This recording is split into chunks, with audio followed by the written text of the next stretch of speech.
already did it, but go ahead and check. Just tap the thing. No, tap this. There you go. Yeah, but don't you want it off No. until you're ready? We just don't want to hear from you, Joel.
Hey, I guess I didn't get the memo. What memo was that? Well, you and Oh, we have the white ones on. you got your white shirts on. I got my blue one.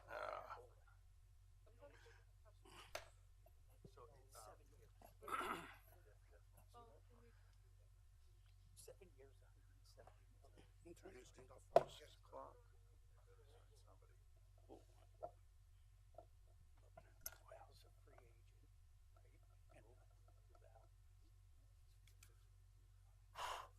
Yeah, he is.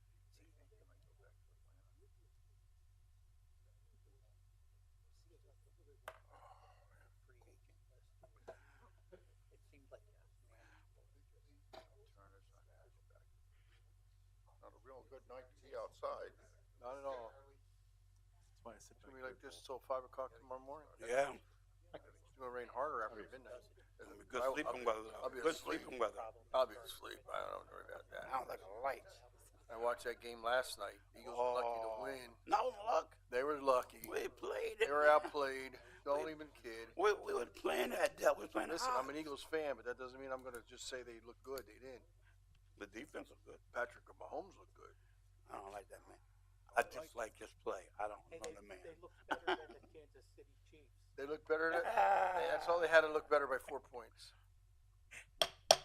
We'll call the state of session city council order. Please rise for the invocation, followed by a pledge of flag. God of peace, we cry out to you amidst the turmoil in the Holy Land. Just as you tamed the storm of the sea, we look to you to curtail the pain of this violence. We ask that you give guidance to all parties involved in the current ceasefire accord that includes the release of hostages.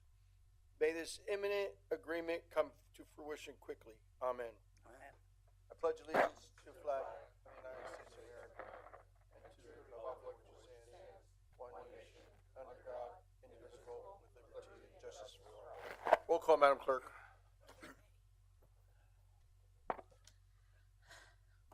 Mr. Brown? Here. Mr. Ettinger? Here. Mr. Milan? Here. Mr. O'Connell? Here. Dr. Ruggles? Here. Mrs. Sultana? Here. And Mayor Pianto. Here.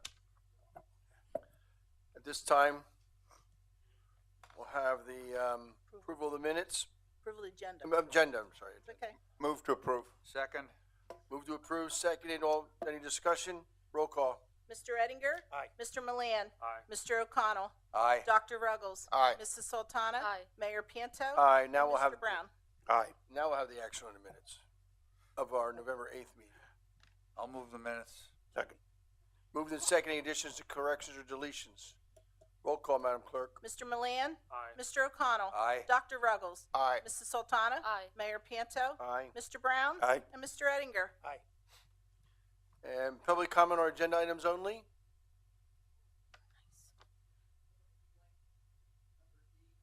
Letter D under which, under what? Under consent agenda? That's an agreement we have with our social media person, communication director. Okay? Back there. Oh, she's back, yeah. Any other public comment?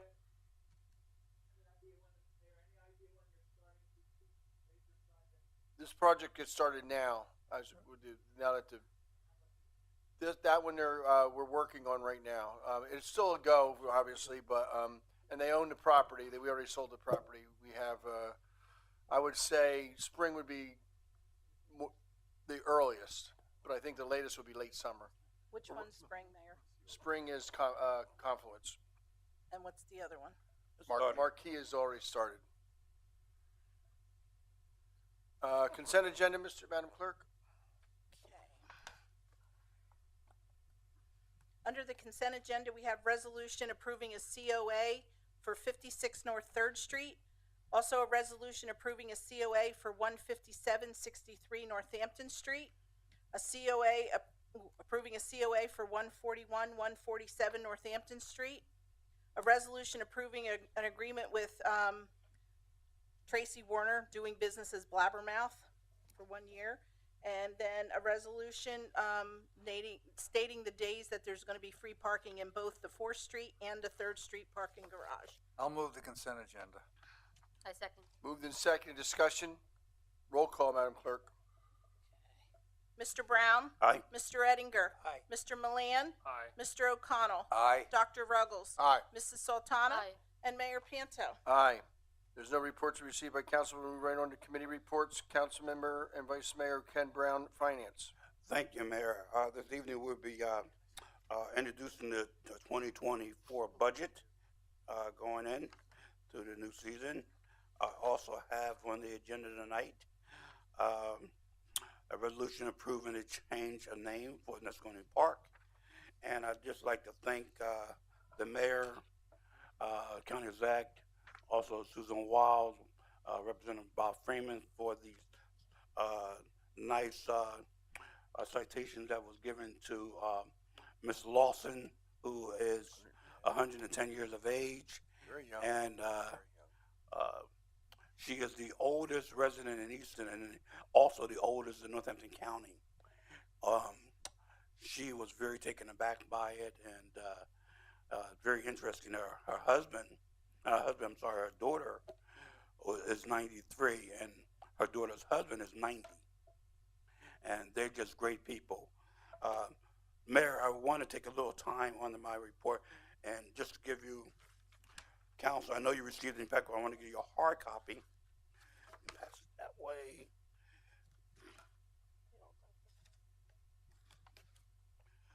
That way. Rita, could you, Crystal, one of you. Right here. Kenny, can I have? Yes, absolutely. Non-stapled. I already have this. Yeah, well, Mayor. That's yours. Yeah, there you go. Two, one for Peter. Oh, there's another one. Oh, okay. Thank you. Okay, thank you. Is that your Yeah, I'm gonna read on them. That is the final, here, 1 second. I just want to report a little bit about the Nesconi Park committee. The committee been working very, very hard, meeting every other Monday via Zoom with Mr. Hopkins, and we've come a long way since the beginning. Back in July, there was a summary report that came out, and that was the first of that we knew of different people, and what we did was we pared that down by Becky Brunio and also my daughter. Becky is a archivist at Lehigh University, and my daughter is a historian and librarian at Lehigh University. So they was our go-to people as far as that goes. And what we have done in this report right here is we have narrowed it down to who we believe was on that site and who has passed away. Right now, we are looking into another little thing. I'm not going to go too deep into that right now. That we want to make sure that we're doing our duty and making sure that we have the right names, right places, and timeline with that. Also, we've met with the design company last Monday, and that was a great meeting. Dave attended also, Mr. Hopkins, and we're brainstorming right now what that should look like.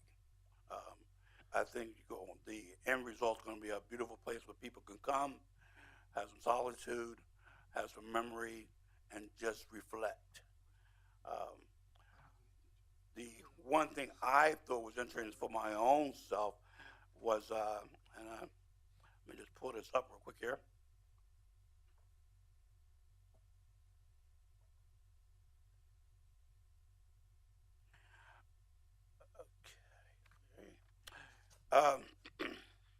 Benjamin Good, who was one of the Buffalo Soldiers who died in Florida, we believe, in 1864. His son, Aaron Good, was born in 1858 and passed away in 1954, was a custodian for the city of Easton for many, many years. I thought that was interesting. And to that point, Aaron's son, Russell Good, was my neighbor for over 20 years, and he never really talked about it. The only thing I knew was about the bugler. That's the only thing he talked about. All this other history that we've gathered up from research and things like that, it just goes to tell you, you can live next door to somebody and really don't know a person. You know, all that history. So you're finding that report, the conclusion of our findings, and we're now moving on to the second phase of that now, clearing off the property, brainstorming and see what it's going to look like. I'm very excited about it. The committee has done a yeoman's job on it, and thanks for Dave's leadership and the mayor allowing us to go forward with it. Unless Dave has anything he wants to add to that, I think you're going to be very happy with the end results. Thank you, Mayor. That's my report. Thank you, Mr. Brown. Councilman O'Connell, Economic Development Committee. I have no report, Mayor. Planning and Code Committee, Councilmember Sultana. Mayor, we just passed the proposed COA's applications from the Historic District Commission that were reviewed at the November 13 meeting.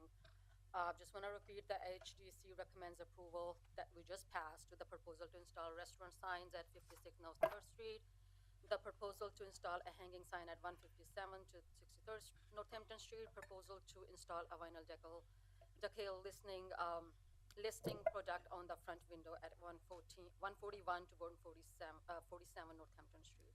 That's all I have. Public Safety Committee, Councilmember Ruggles. Thank you. I just want to report that I did attend a homeless meeting down at 3rd Street since our last council meeting, and there were some interesting statistics that were provided there. There are actually 175 children that are in the school district that are homeless. Oh, that's right. Okay, and a lot of our discussion centered around, what might be an alternative for the warming shelters this winter, being able to house everybody in warming shelters. So it was a good discussion. There were people from school district, several nonprofits, and two of us from council and the mayor were there. So it was very informative. The other thing I'd like to mention to everybody is that we have scheduled the people to come up and demonstrate the LiDAR system. That will be December 18th. And they're coming in and going to demonstrate the capabilities of the system. So if you're interested, I'm not sure of the timing yet. I don't think we've nailed that down, but it's supposed to be on the 18th. And that's all I have. Thank you, Dr. Ruckles. Public Works Committee, Mr. Ettinger. I have no report, Mayor. Administration Committee, Councilmember Milan. I have no report, Mayor. Report of Solicitor, Mr. Shearer. I have no report, thank you. Okay, report of the mayor. Just want to mention that I just attended the Housing Authority meeting, where obviously the discussion was the Boys and Girls Club and Neston Heights. It was an interesting meeting. I tried not to say anything, but I did at the end of the meeting. I was the last one to speak. And I voiced my concern about rolling back 50 years of history since the Boys and Girls Club was put in Delaware Terrace at the time. And there was so much police activity over there. We had a police substation there. We were there at least 60 or 70 times a month. And the other major item was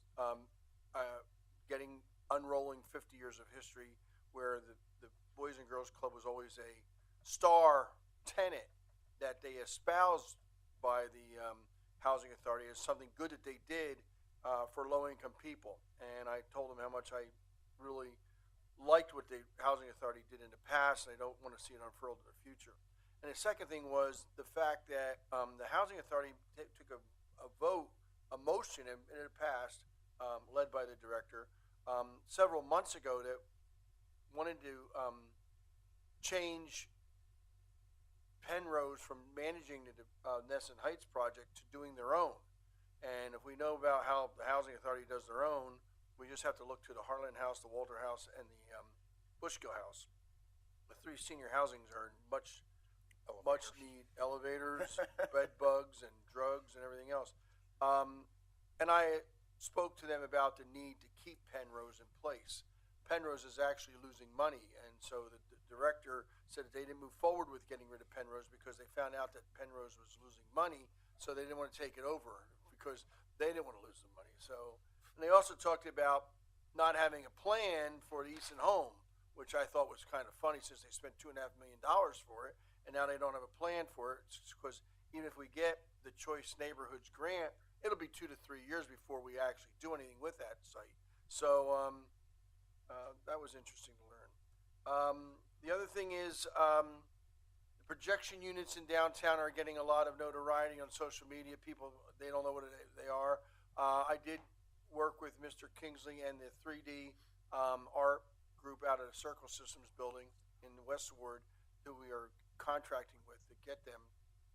And they really were able to finalize the ones that will be used for Winter Village. One is on Santander building, one on the Alpha building, and one on City Hall building. And they look really good. So if you see the projection units, you know why they are. You may have read and heard that the Redevelopment Authority just purchased the old church on the 800 block of Ferry Street. That'll be turned into 4 affordable housing units. And I also have a list of all the other ones that are here that we're working on. We're putting probably about 20 properties under rehabilitation. I also attended last week my advisory board of directors meeting of the National League of Cities was last week in Atlanta during the city summit. And I attended sessions on cybersecurity, which I talked to Mazen about this morning, and he assures us that we have all the technology in place to stop that. you may remember that Allentown had all their data stolen about 5 years ago, and they paid millions of dollars to get it back.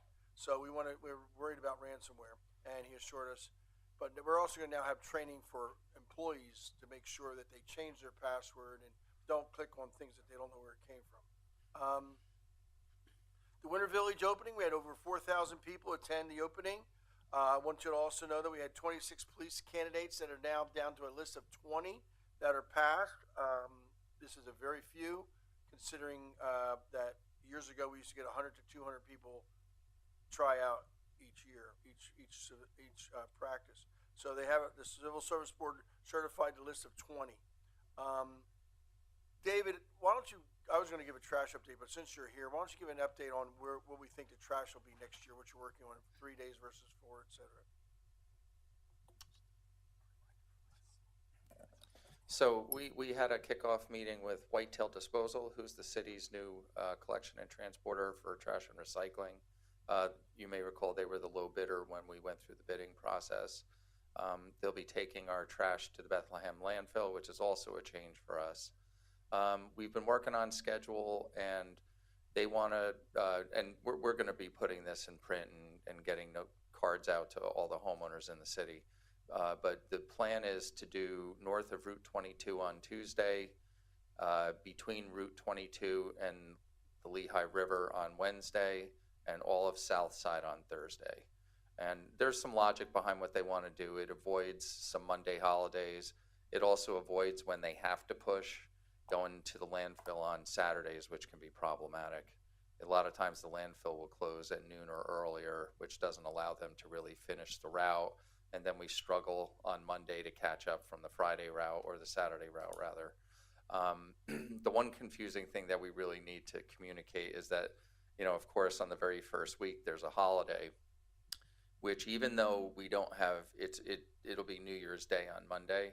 So even though we don't have to pick up on Tuesday, they don't have enough resources to deal with every one of their contracts, being pushed till Tuesday. So the first week will be Wednesday, Thursday, Friday. And then we'll go right back to Tuesday, Wednesday, Thursday after that. But it's always difficult to have a new transition and then have it be different than the regular pickup day on the first week. So I'm sure there'll be a little confusion. But they're actually going to be servicing the larger days, downtown Westward and Southside, with 5 trucks. And so they're pretty confident that they're going to come in here, get it done, and do a good job. We've met with them several times, and they have good references, and I'm hoping service will actually improve over what we have now.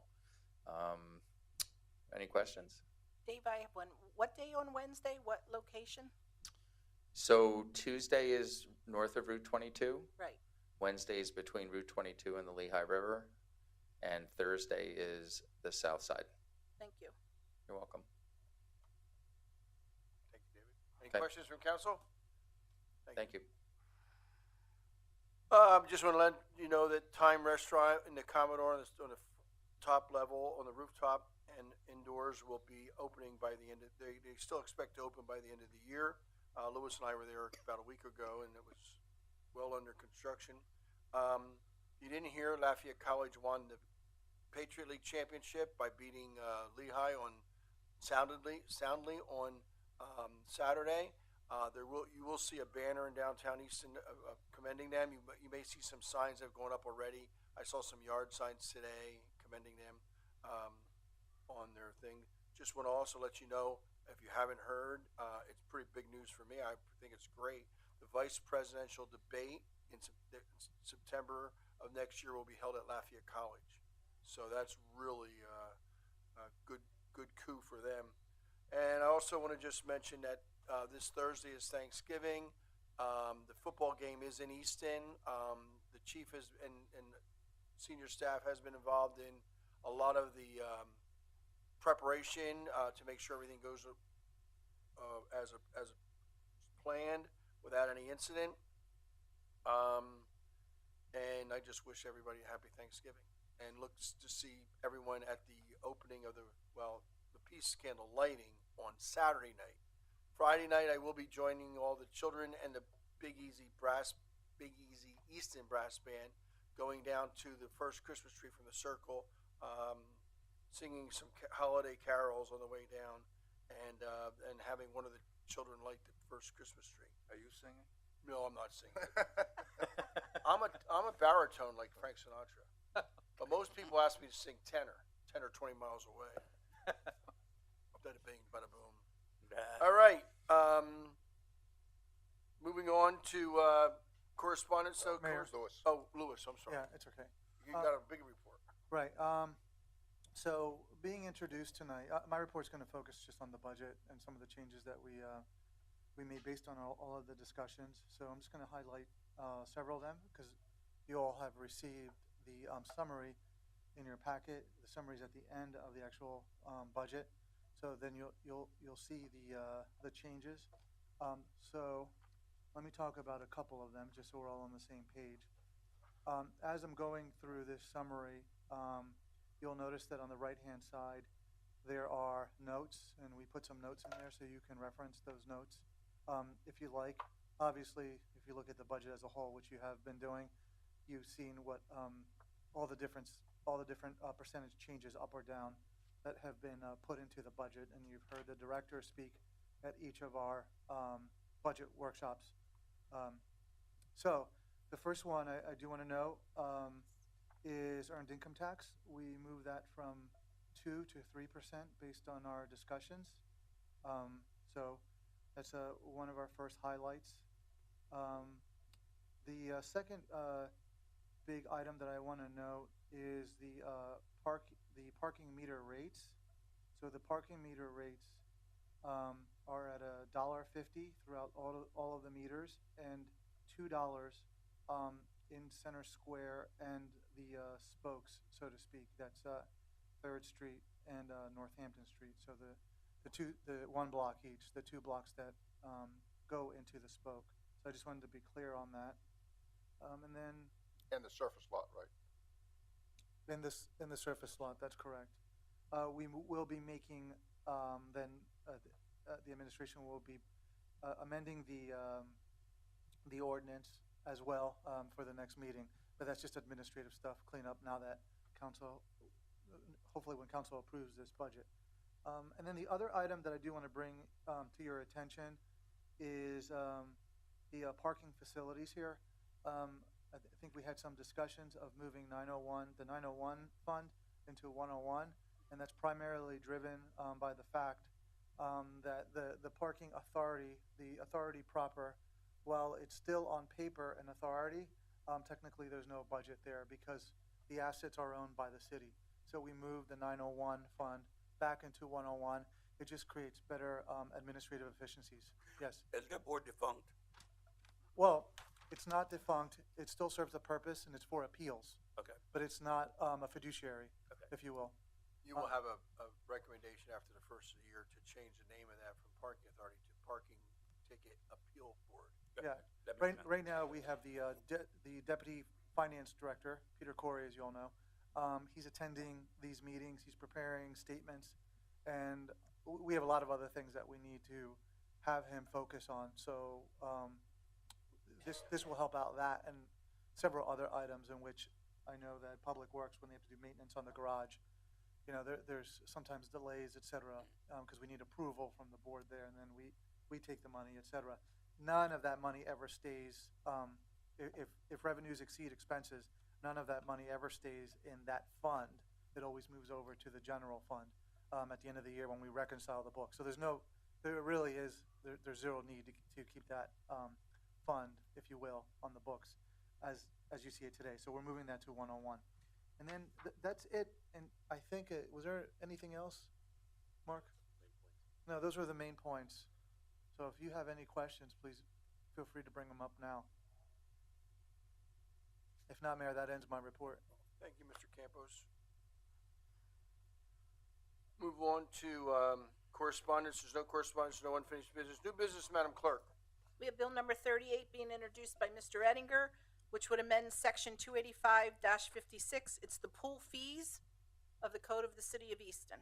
So introduced. We have Bill number 39 being introduced by Mr. Brown, which would amend the 2023 general fund budget. So introduced. Bill number 40, also being introduced by Mr. Brown, that would amend the 2023 debt service fund budget. So introduced. Bill number 41 being introduced by Mr. Brown, which would amend the 2023 health fund budget. So introduced. And we have bill number 42 being introduced by Mr. Brown. It's actually for the budget figures for 2024. So introduced. Bill number 43 being introduced by Mr. Brown, which would fix the tax rate also for the year 2024. So introduced. We have a resolution being introduced by Mayor Panto, which would approve an amendment to the PMRS pension fund, which would allow all eligible employees to contribute 20% into the pension plan rather than 16. Up Yeah, up to 20%. So moved. Second.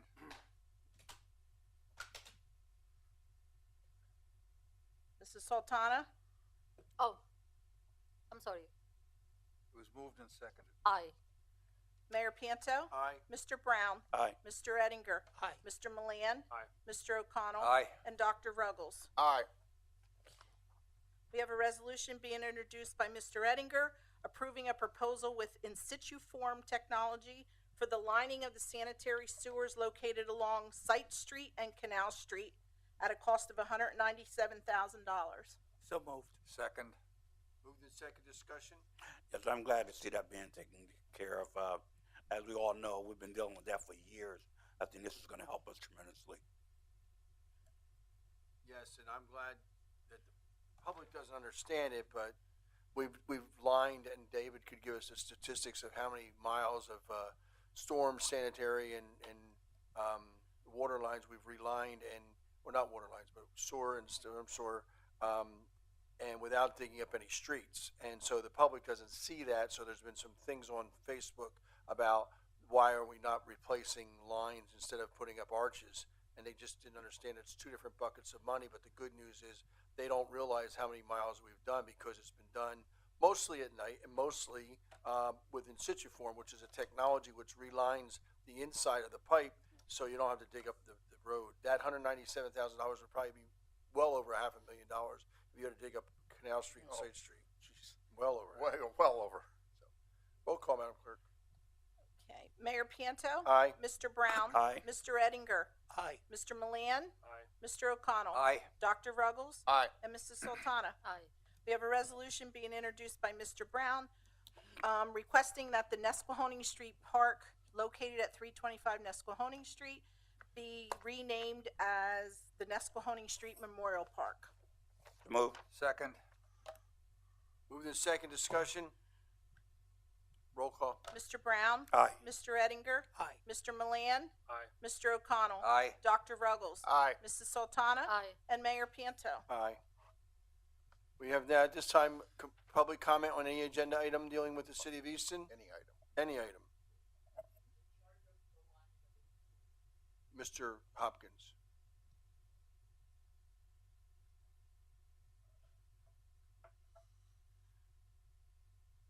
Hello, my name is Robert McDonald. I live at 250 Bushkill Street, apartment 2, here in Easton, Pennsylvania. I wanted to ask in regards to the Easton Suburban. I know that the city council currently is in negotiations. Is there any update on the matter? We're not in negotiations yet. Not yet? No. Okay. And We're still contemplating negotiations starting the first quarter of '24. okay, and would it be the preference of the city to keep ownership of it? The city will always own it. We own it, everything, unless we sell it. And our Not to give away our I'd card. rather not give our hand, but our hand is, we don't want to undersell our lease, which we're doing right now. We have a value of the lease of almost $7 million. We're leasing it for a little over $1 million.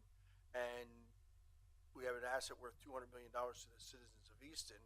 Out in the townships where all the development is taking place, it's all the extensions are being done, put in by the developers and sold to the water authority for $1.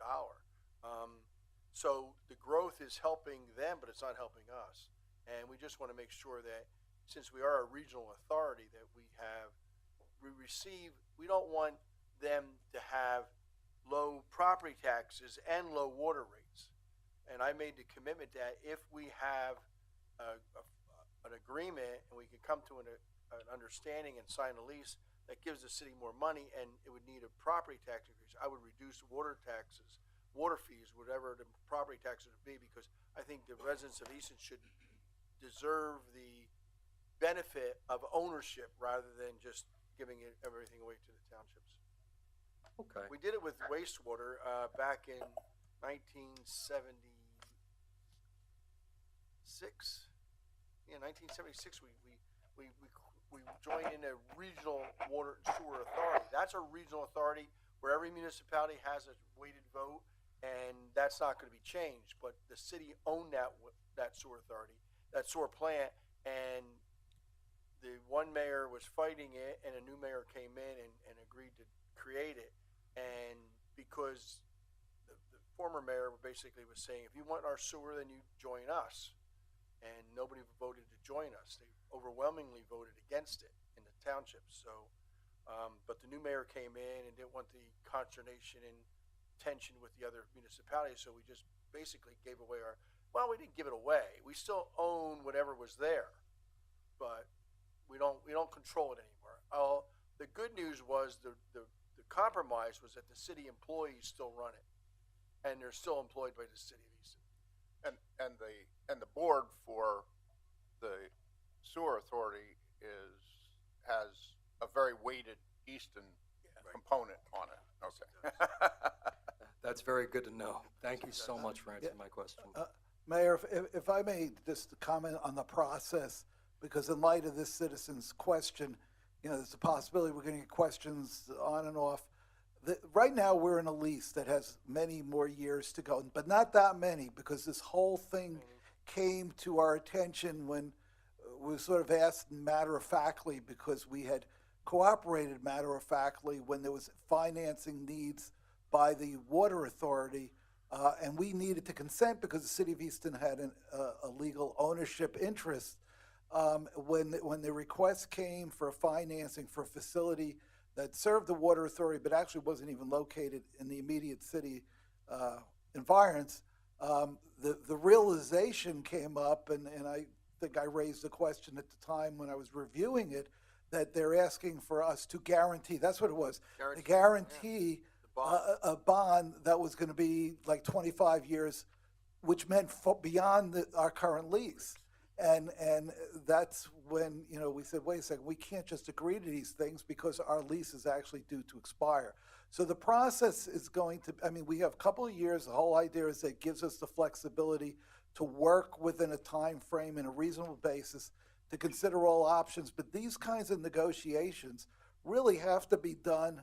This is the type of thing that is not done in public, the negotiations.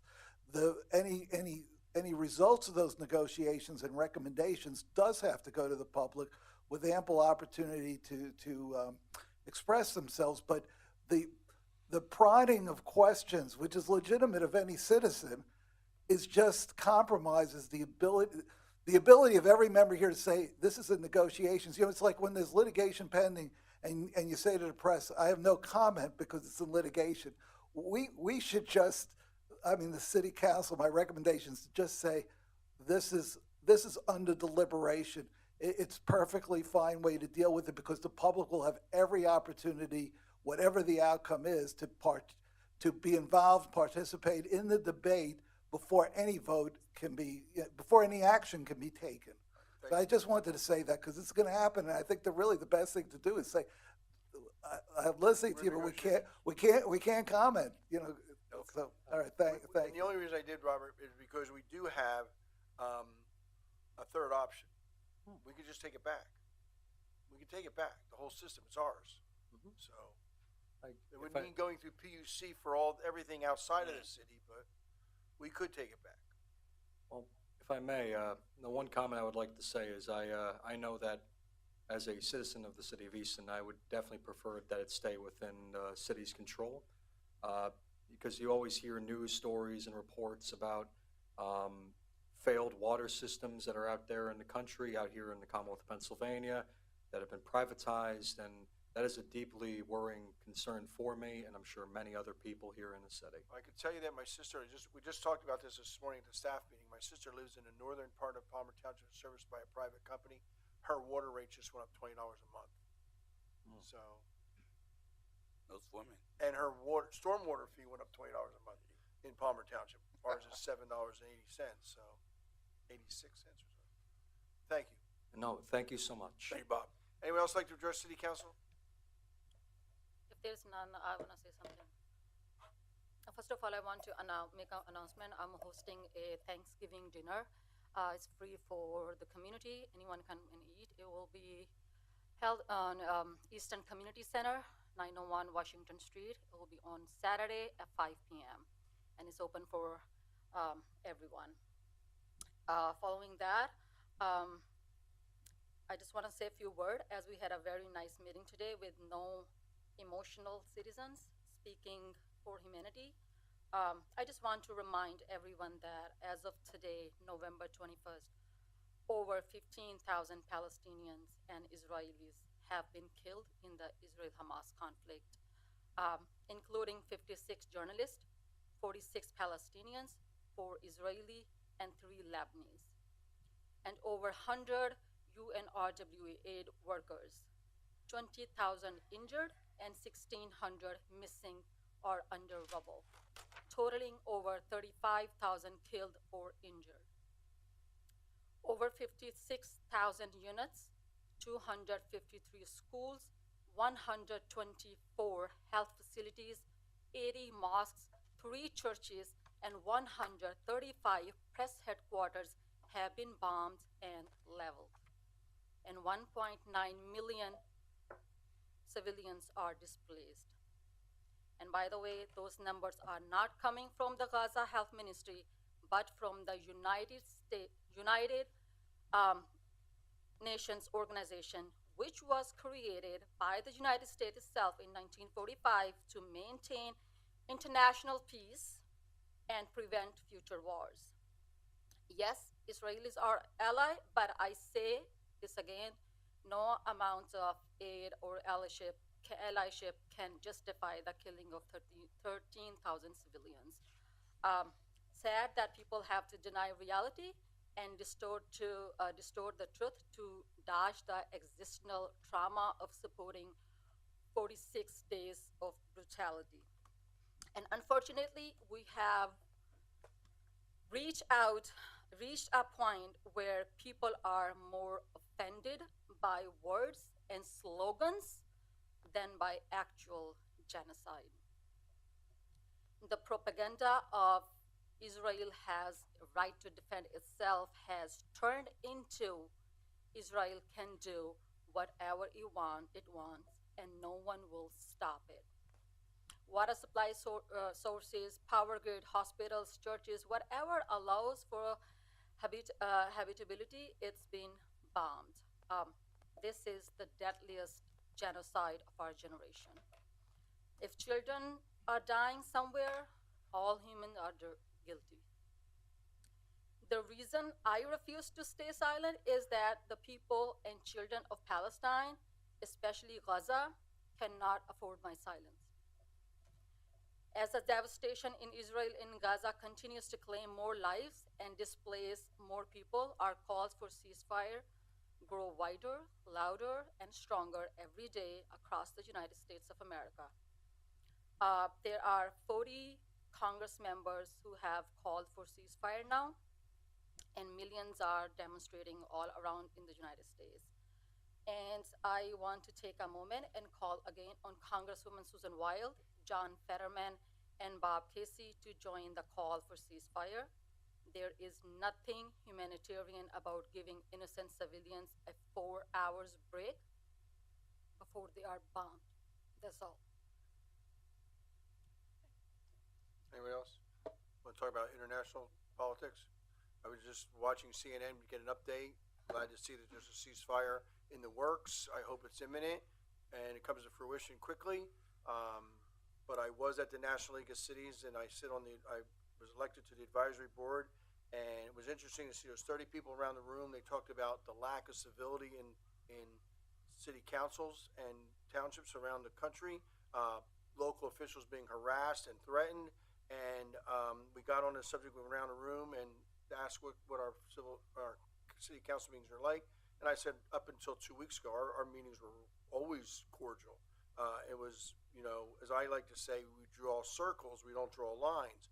I'd rather draw circles around everybody to be inclusive in one community, as Mr. Brown says, but drawing lines is of division, not of separation, not of unity. Not one person of the 30 municipalities represented said they would put an item like that on the agenda. So, Ms. Mesa came to me and asked me if I would put it on the agenda again. I said, no, this is not what we want. We all want peace. And on Saturday night, when we light the candle, we'll sing, peace on earth. But we all want peace. But this council doesn't deal with that. So I guess I don't have the time to spend on international affairs. Call for vote to adjourn? Motion to adjourn? Second. Move the second. Discussion? Roll call, Madam Clerk. Mr. O'Connell? Aye. Dr. Ruggles? Aye. Mrs. Sultana? Aye. Mayor Piantel? Aye. Mr. Brown? Aye. Mr. Ettinger? He doesn't want to go. Mr. Milan? Aye. Thank you, everyone. I got